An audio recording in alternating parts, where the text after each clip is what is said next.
बिस्मिल्लाहिर्रहमानिर्रहीम। नाज़रीन अस्सलाम वालेकुम। आप देख रहे हैं साबिर शाकिर को यूट्यूब चैनल पे। आज है 5 जुलाई साल 2020 और दिन है जनाब आज इतवार का। आज हम आपसे मज़ीद ख़बरें शेयर करेंगे और अल्लाह ताला का शुक्र है जी, आज तक हमने आपको जो ख़बरें बताईं और इवन कौमी सियासत के बारे में भी और चाइना और इंडिया के दरमियान जो इस वक्त लड़ाई चल रही है उसके बारे में भी, वो वक्त आने पे कुछ दिनों के बाद वो ख़बरें सही साबित हो जाती हैं और यही हमारी आपसे कमिटमेंट थी।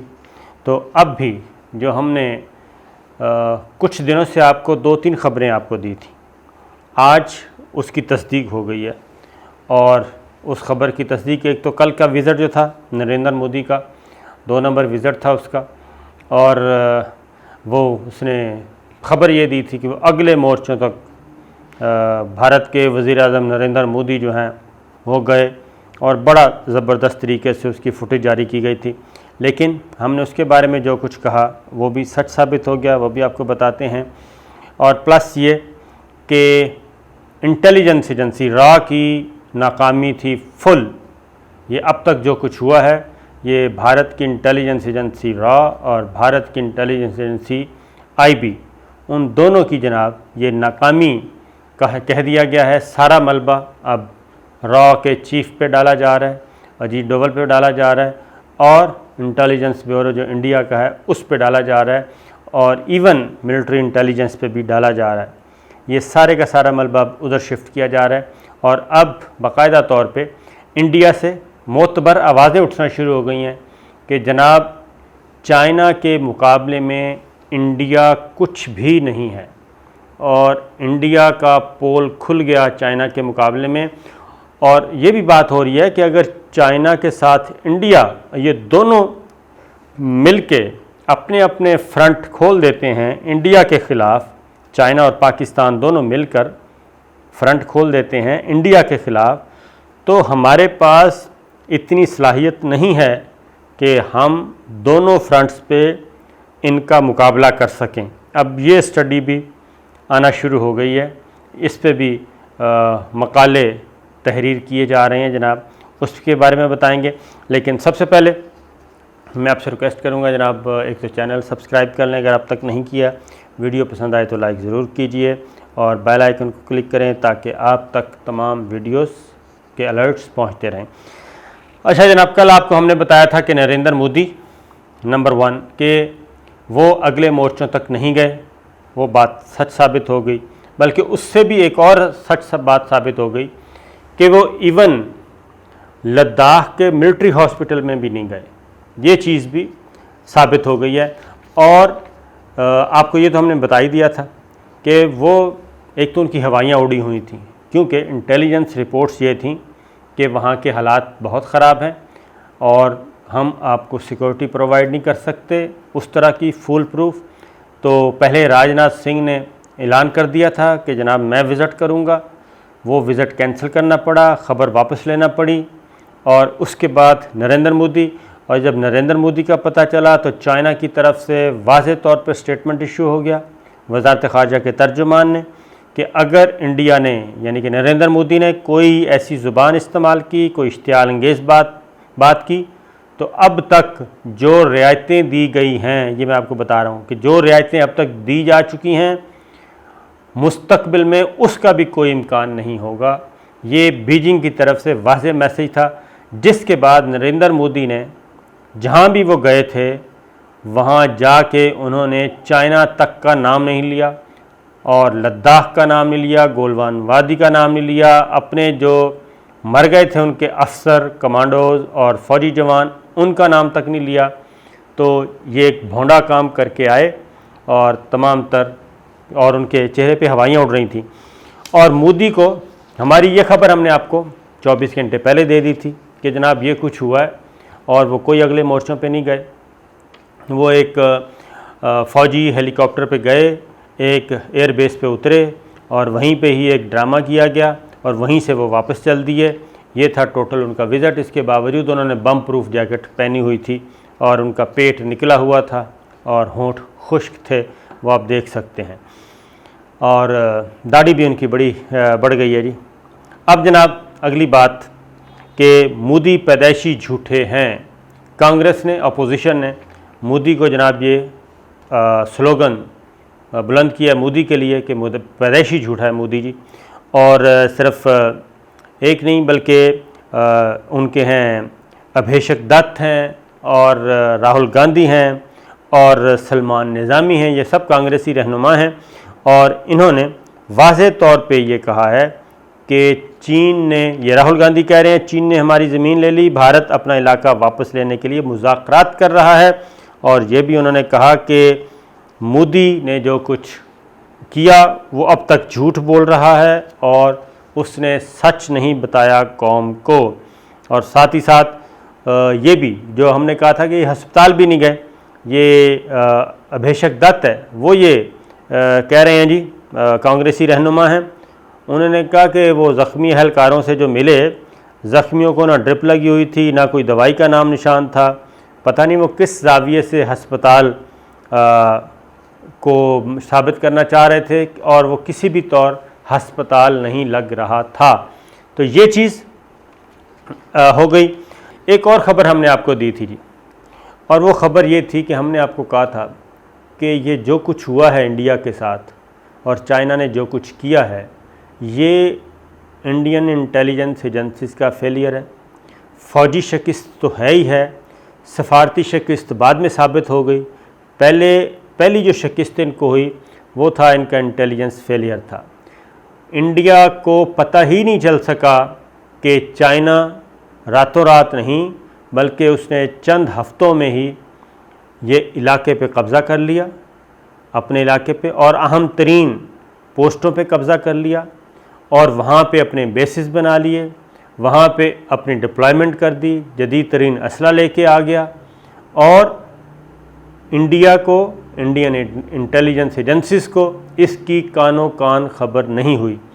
और जब सिर्फ यहाँ तक नहीं बल्कि जब इंडियन कमांडोज़ ने ये एक ऑपरेशन डिज़ाइन किया और उनका ख़्याल था कि हम पता नहीं क्या कर देंगे, जब वो वहाँ पे पहुँचे और उनको इतना शदीद तरीन रद्द अमल का सामना करना पड़ा, ये उनके वहमो गुमान में नहीं था कि इतना बड़ा फ़ौजी नुकसान, जानी नुकसान हुआ कि जिसका अज़ाला अब मुमकिन नहीं है।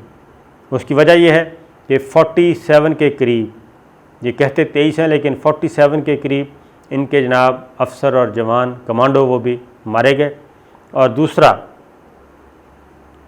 मारे गए और उसका 80 से ज़्यादा ज़ख्मी हॉस्पिटल में हैं जो नज़र आ रहे हैं। तो ये सब कुछ हुआ। फिर एक और झड़प हुई, उसमें मारे गए, एक झड़प पहले ही उसमें मारे गए। और इंटेलिजेंस एजेंसीज़ ने इनको चाइना की ना प्लानिंग के बारे में बताया, ना चाइनीज़ फ़ौज की प्रेजेंस के बारे में बताया, ना उनकी तैयारियों के बारे में बताया। उस खबर की तस्दीक हो गई है जनाब। एक इंटरव्यू दिया है जनरल बेदी ने, ये हैं इंडियन फ़ौजी इंटेलिजेंस के साबिक चीफ़ हैं, और उन्होंने वाज़ेह तौर पे ये कहा है कि जनाब ये जो कुछ हुआ इंडिया के साथ और जो चाइना ने किया, वो ज़मीन का जाना और फ़ौजी नुकसान, जानी नुकसान और स्ट्रेटेजिक पोस्टों का जाना।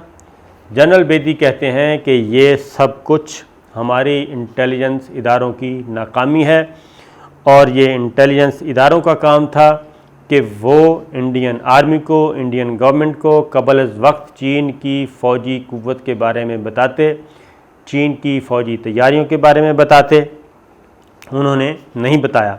और फिर जनरल बेदी ने एक और चीज़ भी बता दी जाते जाते, उन्होंने कहा कि कारगिल में भी हमारी जो इब्तदा है वो इंटेलिजेंस फेलियर था। हमारी इंटेलिजेंस एजेंसियों की नाकामी थी कि कारगिल में भी जो पाकिस्तानी अफवाज पहुंच गई थीं और वो काबिज़ हो गई थीं और बुलंद तरीन चोटियों पे, तो उसमें भी उन्होंने कहा कि इंटेलिजेंस एजेंसियों की नाकामी थी। उस पर आज वो बता रहे हैं कि जनाब हमने उस पर बाकायदा तौर पे तहकीकाती कमीशन तश्कील दिया था कि ये पता चलाया जाए कि ये सब कुछ कैसे हो गया और इंडिया को और इंडियन फोर्सेस को, इंडियन गवर्नमेंट को पता क्यों नहीं चल सका।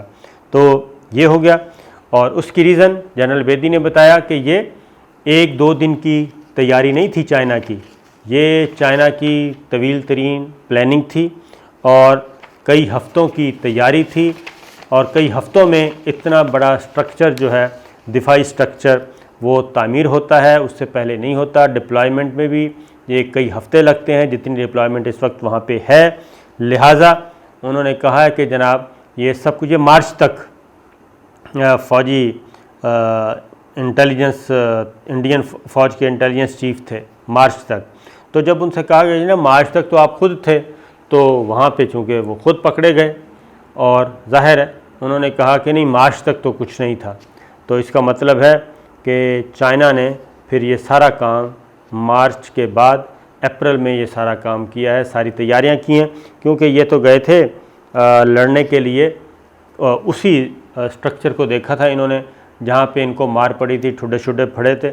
और इसलिए एक और बात भी उन्होंने कही है जनाब जनरल बेदी ने, और उन्होंने कहा है कि हमारा और यानी कि हमारी ना तो मॉनिटरिंग थी हमारी इंटेलिजेंस एजेंसीज़ की, और ना ही हमें ये अंदाज़ा हो सकता था, ना हमारे पास इंटेलिजेंस थी, ना ही हमारी मॉनिटरिंग थी उन एरियाज़ में। मतलब ये कि अब ये सारा खाता डाल रहे हैं जनाब इंटेलिजेंस एजेंसीज़ पे, और फ़ौज को ये बचाना चाह रहे हैं, आर्मी चीफ़ को बचाना चाह रहे हैं, वहाँ के कोर कमांडर को बचाना चाह रहे हैं। क्योंकि अगर इस पर तहकीकात होती हैं, जो कि मेरा ख्याल कुछ दिनों के बाद शुरू हो जाएगी वहाँ पे डिमांड, उसकी रीज़न है कि ना तो ये 1 इंच ज़मीन वापस ले सके, ना ये फ़ौजी जाने जो इनकी गई हैं, मारे गए फ़ौजी, उनका बदला ले सके, भीगी बिल्ली बन गए। तो ये आवाज़ अभी उठेगी कि जनाब इस नाकामी का तहकीकात करवाई जाएँ, कहीं ऐसा ना हो कि कल को ये दोनों उठें और हमें मार दें। क्योंकि उन्होंने कहा जी मार्च तक ऐसी कोई शवाहद नहीं थे, तो मार्च के बाद अगर ये किया है तो ये उससे भी ज़्यादा है जी। फिर एक और बात जनरल बेदी ने कहा, वो ये है कि इनका तो जनाब जो कंपैरिज़न चाइना और इंडिया का है ही नहीं।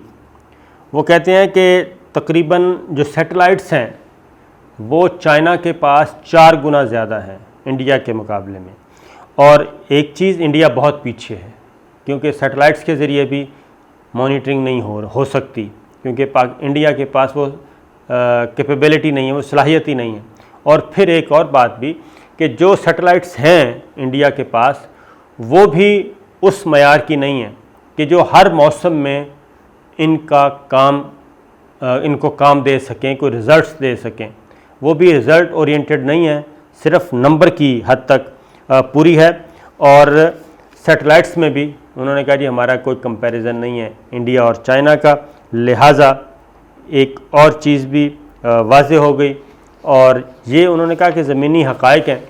तो ज़मीनी हक़ाइक़ मैंने आपको बताए, तो 2 ख़बरें आपको हमने बताई, एक कल बताई वो साबित हो गई और प्रूफ हो गई कि जनाब वो बिल्कुल सही थी, और एक ख़बर हमने आपको बताई थी बहुत पहले कि इनको पता ही नहीं था कि इनके साथ हो क्या रहा है। इंडिया को कुछ पता नहीं था, दिल्ली को कुछ पता नहीं। उसकी रीज़न ये है, मैं आपको बता दूं, ये वहाँ पे बात हो रही है और वहाँ के जो डिफेंस एनालिस्ट हैं वो भी कह रहे हैं कि राव को भी जी एक ही खून लगा हुआ है, राव के मुंह को भी, और इंडियन आर्मी के मुंह को भी एक ही खून लगा हुआ है। और वो है जितने भी फंड्स ये ले रहे हैं वो ले रहे हैं मकबूजा कश्मीर के नाम के, वो ले रहे हैं आतंकवाद। बस एक ही उनको याद आता है आतंकवाद, कि हम आतंकवाद से लड़ रहे हैं। राव का भी टोटल सारे का सारा फोकस उधर है, और इंडियन आर्मी का भी फोकस उधर है कि बस ये मकबूजा कश्मीर का टुकड़ा देखें जी हमने रखा हुआ है, यहाँ पे हमने कोई चीज़ कामयाब नहीं होने दी। तो ये वहाँ पे बातें होना शुरू हो गई हैं कि हमारा क्या जो 1.5 अरब का मुल्क है, 1.5 अरब की आबादी का इंडिया, और जो अपने आप को कह रहा है कि जी मैं एक रीजनल सुपर पावर हूँ, क्या उसकी फ़ौज की यही सलाहियत है? उसका दुश्मन बस ये है चंद मुट्ठी भर मुजाहिद? क्या फ़ौज की ये तरबियत है? तो ये आवाज़ें भी उठना शुरू हो गई हैं, और ये फैक्ट है कि ये सिर्फ अपने ख्वाबों पे लगे हुए हैं और जो उनकी धरती माता है, गौ माता, धरती माता जो भी कह लें, उसका सत्यानाश हो रहा है। तो ये जनाब 2 ख़बरें, अल्लाह का शुक्र है हमने आपको सही। एक और बात जाते जाते मैं बता दूं कि कुछ लोग, हमने पिछली वीडियो में एक ज़िक्र किया था उज़ैर बलोच के हवाले से और हमारे हमसाया मुल्क ईरान। तो जनाब हमें कोई भी कुछ नहीं देता, हम पाकिस्तान और सिर्फ पाकिस्तान के बारे में सोचते हैं।